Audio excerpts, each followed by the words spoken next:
이번 종목 뉴스 스크랩을 통해서 한번 알아보도록 하겠습니다. 기존 원전 상식을 깨는 초소형 원자로, 자 소형 모듈 원자로 SMR이라는 게 있다고 합니다. 이게 대형 원자로의 대안으로 떠오르고 있고 300메가와트 이하의 출력을 내는 소형 원전이지만 개발 속도도 빠르고 상용화도 곧 가능하다고 합니다. 그래서 오클로사 개발을 한 마이크로 원전 오로라가 인허가를 받을 수 있을 것 같다고 하고, 만약에 받는다고 하면 건설도 가능하다고 합니다. 영국은 2030년대까지 전 세계가 500메가와트급 초소형 원자로가 570기 수준으로 수요가 예측이 된다고 합니다. 특히 우주 탐사에 특화되어 있다고 합니다. 기지의 안정적 전기 공급을 위한 가장 이상적인 발전으로 대기가 되고 있는데, 태양광은 낮이 14일이고 밤이 14일인 이런 달에서는 공급처가 될 수 없다고 합니다. 패널이 날아가기만 하더라도 큰 타격을 입죠. 그래서 나사에서는 이미 개발에 성공을 했고요. 연료를 한 번만 넣어도 10년간 전기를 생산할 수 있대요. 그래서 4기만 설치를 하더라도 6명이 탐사하고 운영하는데 충분하다고 합니다. 그리고 이거를 달에다가 갖다 놓는다고 합니다. 그래서 이거에 대한 다른 히트파이프 원자로에 대한 얘기들도 쭉 나오고 있는 상황입니다. 그리고 맨 마지막에 가면 이것이 활용되는 구간은 오지, 극지, 해양, 군사기지 등에서 역할을 할 거라고 합니다. 특히 미군 육군이라고 합니다. 자, 사상적인 절반이 연료와 식수 문제 때문에 물자 수송하다가 벌어진다고 합니다. 근데 이거를 원자로를 설치를 한다면 많이 줄일 수 있다고 하고요. 전기차의 충전소로도 활용할 수 있다라고 얘기하고, 사막 한복판이라든가 산속 한복판에 전기차 충전소가 필요하다고 합니다. 이때 원자로를 통해서 전기차 충전소를 운영할 가능성이 있다고 봅니다.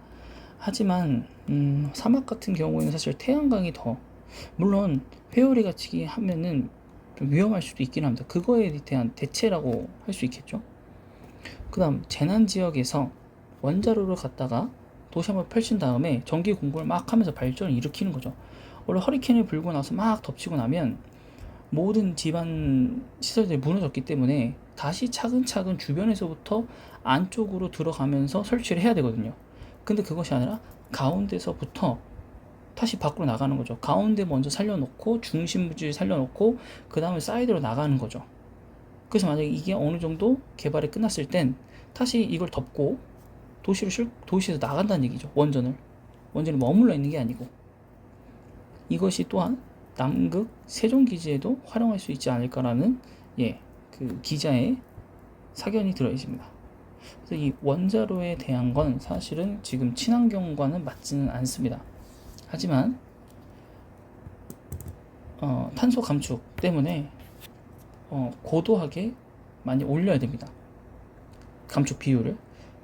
그래서 다른 기사에서도 조금 말씀을 드렸지만은 이게 태양광, 풍력, 수소, 전기로는 다 이뤄낼 수가 없어요. 그리고 그걸 만든다고 할지라도 그 원유로서 화학 발전으로서 나오는 부생 에너지들이 많기 때문에 그거를 바꾸려면 우선적으로는 원전에서 조금 도움을 받거나 아니면 거기서 나오는 뭐 LNG라든가 이런 걸로 대체해서 그 원유에서 석유를 만들 때 나오는 그 LNG 같은 경우에를 사용을 많이 해서 좀 비중을 많이 바꾼다고 들었습니다.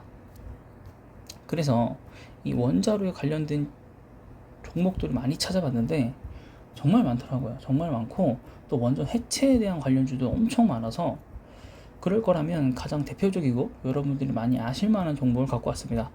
이 차트를 보시면 벌써 어떤 종목인지 눈치채신 분들도 있을 거라고 생각합니다. 주봉 보시죠. 그리고 대부분 원전 관련주 보면 지금 이 차트와 유사한 그림으로 거의 모두 한 번 정도 슈팅이 나온 상태에서 지금 횡보를 하고 있습니다.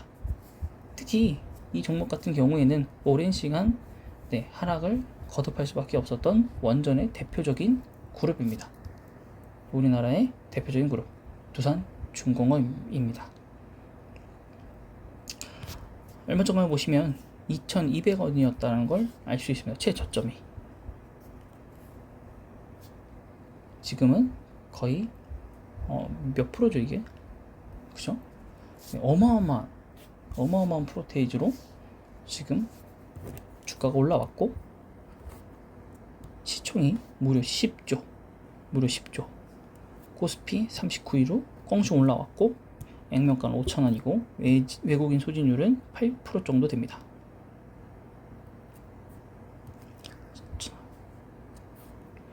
네, 재무제표 보시면 매출은 늘었지만은 영업이익이 완전히 절벽이고요. 단기 순이익도 마찬가지고 부채 비율도 마찬가지고, 그쵸? 사실은 투자하면 안 됩니다. 사실 재무제표만으로 보면 투자하면 안 됩니다. 제가 이 기사와 이 종목을 갖고 온 이유 중에 하나는 원전이 분명히 안 좋다고 들었는데 왜 이렇게 원전 주가들이 올라갔을까? 라는 그 의문에 대한 그 해석을 해드리고자 들고 온 종목이지 종목을 추천하려고 갖고 온 종목은 아닙니다. 물론 향후에 유사한 기업들에 대해서 주가가 다시 한번 갈 수도 있습니다. 어쨌든 신재생 에너지는 한계가 있습니다. 현재까지로도 보면 그게 태양광이 되었든 풍력이 되었든 수소가 되었든 전기가 전기차는 사실 신재생 에너지 아니죠. 그냥 한 분야인 거죠. 이제 대체 자동차에.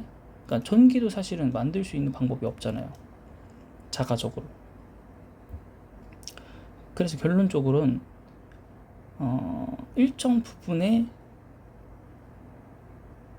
생산은 필요하다.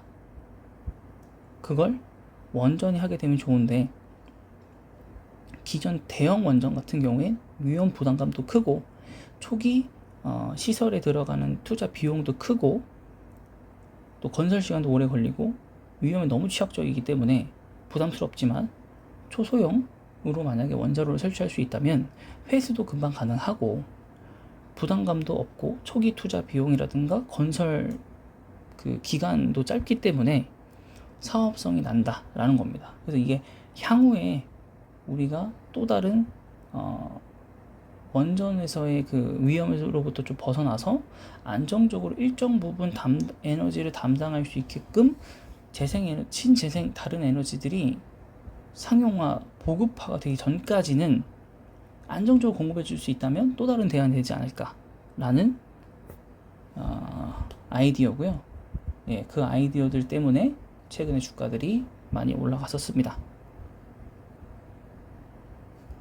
그래서 이번 종목은 추천이 아니라 원전 주가들이 안 좋음에도 불구하고 현재 올라가고 있는 이유는 무엇인가에 대해서 알아보는 영상이었습니다. 영상 끝. 구독과 좋아요.